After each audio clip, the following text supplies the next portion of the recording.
Hi friends, welcome to curly with cookery show. ನಾನ್ ಚಲನ ಮಂಡ್ಯ. ಇವತ್ತಿನ episode ಅಲ್ಲಿ ಮಿಲ್ಕ್ ಬರ್ಫಿ ಹೇಗ್ ಮಾಡೋದು ಅಂತ ನೋಡೋಣ ಬನ್ನಿ. ಫಸ್ಟ್ ಒಂದ್ ಬಾಂಡ್ಲಿ ಮಡಗ್ಬೇಕು. ಆ ಬಾಂಡ್ಲಿಗೆ 1 ಸ್ಪೂನ್ ತುಪ್ಪ ಹಾಕೊಬೇಕು.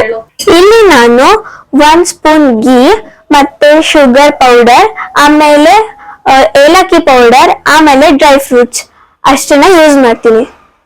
ಮಿಲ್ಕ್ ಪೌಡರ್ನ ಯೂಸ್ ಮಾಡ್ತೀನಿ. ಫಸ್ಟ್ ಒಂದ್ ಬಾಂಡ್ಲಿಗೆ ತುಪ್ಪ ಹಾಕೊಳ್ಳೋಣ.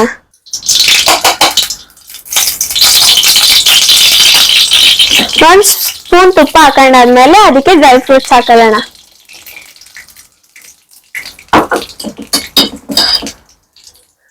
ಅದನ್ನ ನೀಟಾಗಿ ಇವಾಗ ಫ್ರೈ ಮಾಡ್ಕೊಳ್ಳೋಣ.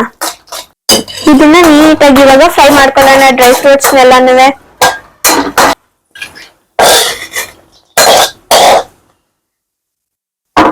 ಈಗ ಇದಕ್ಕೆ ನಾನು ಮಿಲ್ಕ್ ಪೌಡರ್ ನ ನೀಟಾಗಿ ಮಿಕ್ಸ್ ಮಾಡ್ಕೊಂಡಿದ್ದೀನಿ ಈ ಟೆಕ್ಸ್ಚರ್ ಅಲ್ಲಿ. ಇವಾಗ ಇದನ್ನ ಆಡ್ ಮಾಡೋಣ.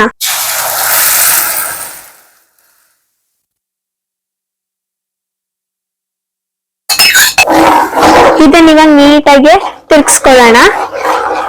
ನಿಲ್ಲಿಸ್ಬಾರ್ದು ತಿರ್ಗ್ಸೋದ್ನ. ಇದನ್ನ ತಳ ಬೇಡದೇ ಇರುವಂಗೆ ನೀಟಾಗಿ ತಿರ್ಗಿಸ್ತಾ ಇರುವ. ಹೊರಗಡೆ ಸ್ವೀಟ್ಸ್ ತಿನ್ಬೇಡಿ, ಮನೆಯಲ್ಲೇ ಮಾಡ್ಸ್ಕೊಂಡ್ ತಿನ್ನೋಣ ನಾವೆಲ್ಲರೂ.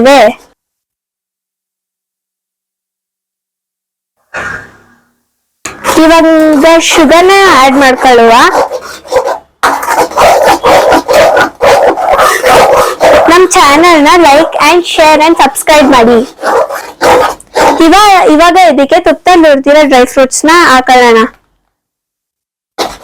ನನ್ನ ಚಾನೆಲ್ ಹೆಸರು ಬಂದು ಕರ್ಲ್ ವಿತ್ ಕುಕ್ಕರಿ ಶೋ. ಈಗ ಈ ಬರ್ಫಿ ಒಳ್ಳೆ ಅದಕ್ ಬಂದಿದೆ. ಇದನ್ನ ತಟ್ಟೆಗೆ ಹಾಕಿ ನೀಟಾಗಿ ಸ್ಟಫ್ ಮಾಡ್ಕೊಳ್ಳೋಣ.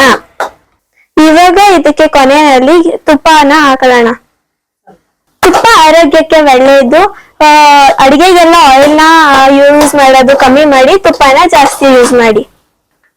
ಇವಾಗ ಒಂದ್ ಪ್ಲೇಟ್ಗೆ ಸ್ವಲ್ಪ ತುಪ್ಪನ ಆಡ್ ಮಾಡ್ಕೊಳ್ಳುವ. ಇದನ್ನ ನೀಟಾಗಿ ತಟ್ಟೆಗೆ ನೀಟಾಗಿ ಸವರ್ಕೊಳ್ಳೋಣ.